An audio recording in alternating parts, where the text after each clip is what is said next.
Thomas.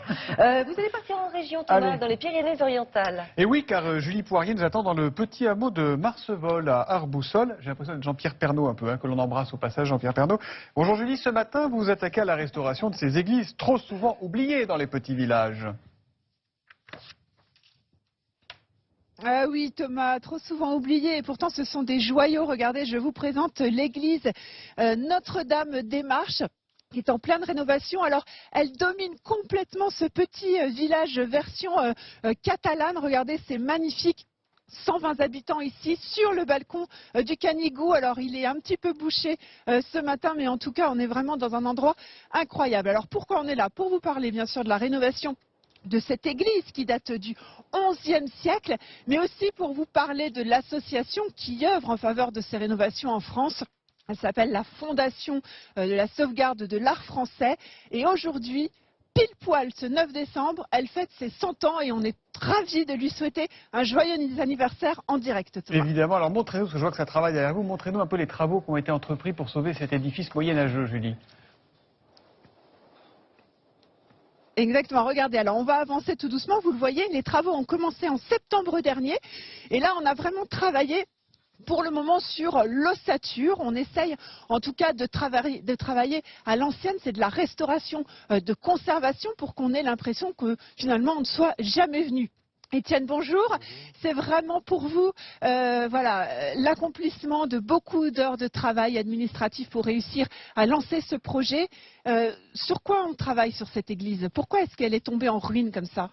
Eh bien, en 1996, il y a eu à 30 km d'ici un tremblement de terre assez important à Saint-Paul-de-Fenouillet, de magnitude 5,7 sur l'échelle de Richter. L'église a subi des désordres. Donc en fait, l'entreprise a conforté, lors de cette première tranche qui est sécurisation du bâtiment, l'église a conforté les fondations.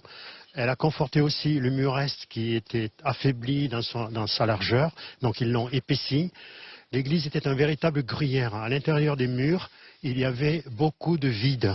Donc on a dû combler, on voit, combler par les joints finalement, pour remettre tout ça en état. Et cette église, à un moment donné, dans le temps, finira par reprendre un peu ses couleurs d'antan. Et du coup, on aura l'impression que l'homme n'est jamais passé. Mais oui, voilà. C'est bien ça. Merci Étienne. Vous voyez, c'est des belles histoires comme ça qu'on aime vous raconter, Thomas. Évidemment, il y a combien d'édifices comme cette église qui ont pu être sauvés, sauvegardés, retapés?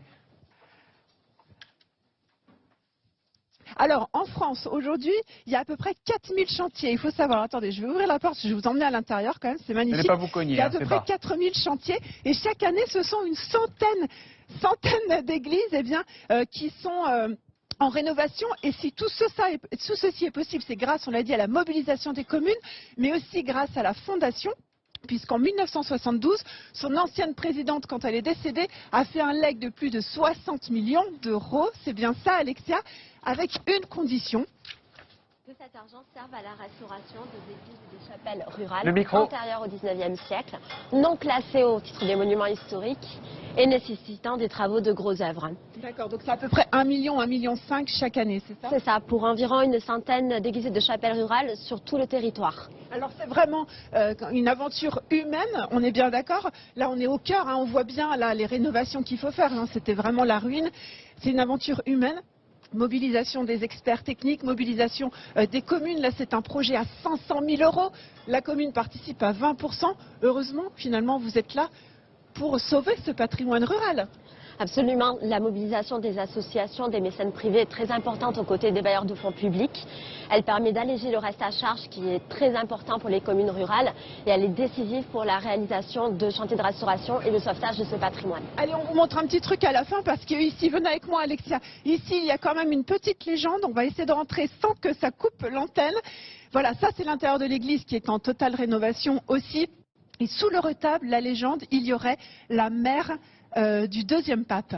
C'est ça, absolument, la mère du pape Saint-Lin qui a succédé à Saint-Pierre, évêque de Rome, et avec la farine miraculeuse de cette légende. Voilà, une jolie légende, il y aura des fouilles bien évidemment.